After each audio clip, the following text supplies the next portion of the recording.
Okay, we're going to do a little better video on thread measurements. You know, if you get a big thread, obviously that's a big one, or a small thread like this, you got to approach it differently. So I don't really measure big ones, but that's kind of a interesting story behind that one. It comes off of the geothermal pipelines. But let me get back on track.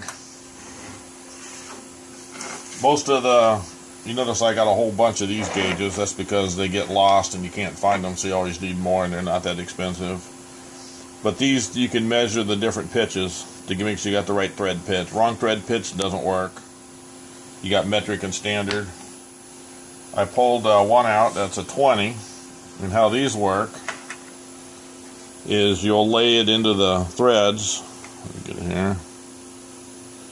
And then when you get a good fit, you know you got the right thread size.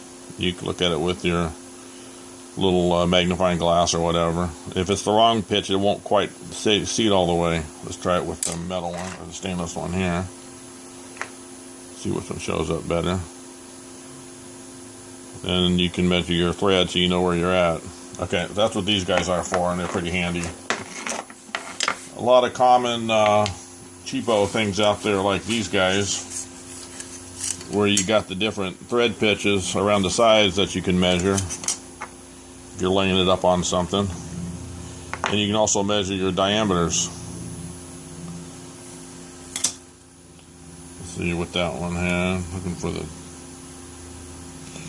like this hole here is 3/8, so then if you have a rod, I happen to know this is 3/8, so that'll fit up through that hole and give me my I know it's 3/8. You can carry these in your pocket if you're at the hardware store or whatever.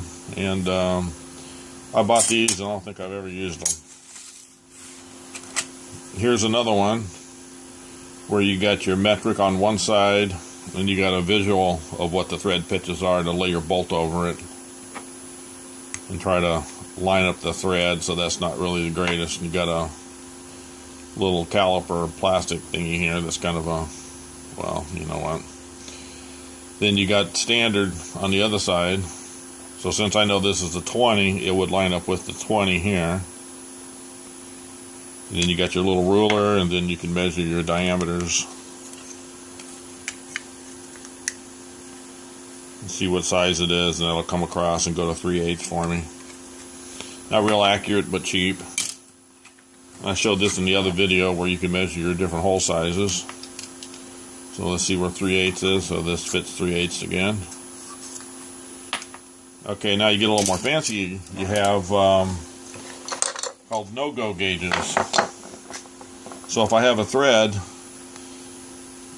I'll have a green, which means it's the right hole, and I'll have a red one, which is oversized, so it won't fit in. So you can quickly check your tapped holes to make sure they're the right size. And on the other side of it, if you're measuring male threads, you have a go and no-go. It's rust on that one. So you can, what the go will fit and the no-go won't fit. So this is a way to check threads real quick, and these are precisely toleranced based on what class thread you have, because different classes have different sizes to them. Okay, those are done. Here's a smaller no-go gauge. You can, if you can see the look of the threads on that is not very good. That one's not going to fit, and that one's the good one. We're showing you get the right hole tolerance. Okay, then you get even fancier. Then you get to a micrometer, which has a cone on one side and a little trough on the other side, and you can measure your threads. I'll go off the top here. You lay it in here and clamp it down, and then you can measure exactly what the thread pitch is. Thread pitch is you can look on my charts, is not the diameter. It's a different measurement based on these are all 60 degree, by the way. So most people don't buy that one. That's for machinists or who's measuring threads a lot. So obviously I have one. Okay, I think I covered threads. Okay, that'll do that one.